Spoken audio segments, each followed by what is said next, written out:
কখনো আপনার হাত থেকে টাকা শেষ হবে না আপনি যদি এই একটি আমল করতে পারেন। এটা আমার নিজের পরীক্ষিত আমল। আমি এই আমলটা যতবারই করেছি আমি আলহামদুলিল্লাহ একটা ভালো ফলাফল পেয়েছি। সুতরাং আপনারা যদি এই আমলটা করতে পারেন ইনশাআল্লাহ তাআলা আশা করি আপনারাও একটা ভালো ফলাফল পাবেন ইনশাআল্লাহ। আমি ইতিমধ্যে আমলটা যাদেরকে দিয়েছি তারাও একটা ভালো ফলাফল পেয়েছে। যাদের হাতে টাকা নাই, একদম খুব মুসিবতের মধ্যে পড়ে আছেন বা খুব বিপদের মধ্যে পড়ে আছেন, আপনারা যদি এই আমলটা করতে পারেন ইনশাআল্লাহ তাআলা আপনার হাতের টাকা কখনো শেষ হবে না। ইভেন শেষ হয়ে গেলেও আপনি যখন এই দোয়াটা পড়বেন দেখবেন সাথে সাথে আল্লাহ আপনাকে একদিক দিয়ে একটা রিজিকের ব্যবস্থা করে দিবেন। এটা আপনি কল্পনাও করতে পারবেন না। এই জন্য অবশ্যই আমাদের মধ্যে অনেকেই আছেন খুব বিপদের মধ্যে পড়ে যান, খুব মুসিবতের মধ্যে পড়ে যান, বললেন যে হুজুর টাকা পয়সা থাকে না হাতে। দেখা যায় অনেকেই খুব বিপদের মধ্যে পড়ে যায়, খুব মুসিবতের মধ্যে পড়ে যায়, ফোন দিয়ে বলে হুজুর খুব অবস্থা খারাপ, হাতে টাকা পয়সা নাই, অনেক টাকা ইনকাম করে কিন্তু টাকা থাকে না, বা টাকা থাকলেও সেটা ফুরিয়ে যায়। দেখা যায় কোনো বরকত পায় না, কোনো রিজিকের মধ্যে কোনো বারাকা নাই, একের পর এক মুসিবত পড়েই থাকে।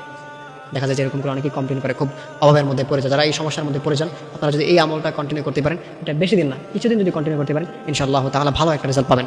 আমলটা কীভাবে করবেন? আমলটা আপনি যে কোনো সময় করতে পারেন। ফজরের নামাজের পরে হতে পারে, জোহরের নামাজের পরে হতে পারে, আসরের নামাজের পরে হতে পারে, মাগরিবের নামাজের পরে, যে কোনো একটা নামাজের পরে আপনি আমলটা করতে পারেন, সমস্যা নেই। আমলটা কীভাবে করবেন? আপনি প্রথমে সূরা ইখলাস আপনি 11 বার পাঠ করবেন। সূরা ইখলাস এটা যে কত গুরুত্বপূর্ণ একটা সূরা এটা আপনারা সবাই জানেন।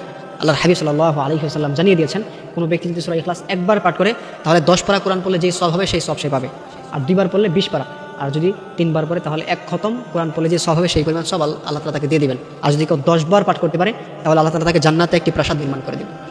সুবহানাল্লাহ। সূরা ইখলাস খুব গুরুত্বপূর্ণ একটা সূরা। এই জন্য সূরা ইখলাস আপনারা 11 বার পাঠ করবেন। সূরা ইখলাসটা 11 বার পাঠ করে এরপর আপনি এই নামটা আপনি পাঠ করবেন, ইয়া রাজ্জাক। আল্লাহ তাআলার এই গুণবাচক নামটা আপনি পাঠ করবেন, ইয়া রাজ্জাক, ইয়া রাজ্জাক।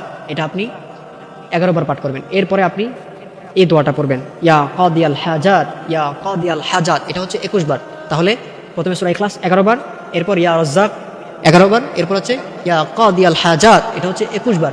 এই আমলটা যদি আপনি কিছুদিন কন্টিনিউ করতে পারেন, যে কোনো একটা নামাজের পরে দিনের যে কোনো অংশে আপনি করতে পারেন ইনশাআল্লাহ তাআলা, কিছুদিন কন্টিনিউ করার পরে দেখবেন যে আপনি একটা ভালো রেসপন্স পেয়েছেন, পাশাপাশি আপনার হাতের টাকা কখনো ফুরাবে না। এই জন্য অবশ্যই যারা ক্রাইসিসের মধ্যে পড়ে আছেন বা চান আপনার হাতের টাকাগুলো যেন না ফুরায়, সবসময় যেন আপনার হাতে টাকা থাকে, এই জন্য আপনি অবশ্যই আমলটা করবেন ইনশাআল্লাহ তাআলা। আশা করি ভালো একটা রেজাল্ট আপনি পাবেন ইনশাআল্লাহ।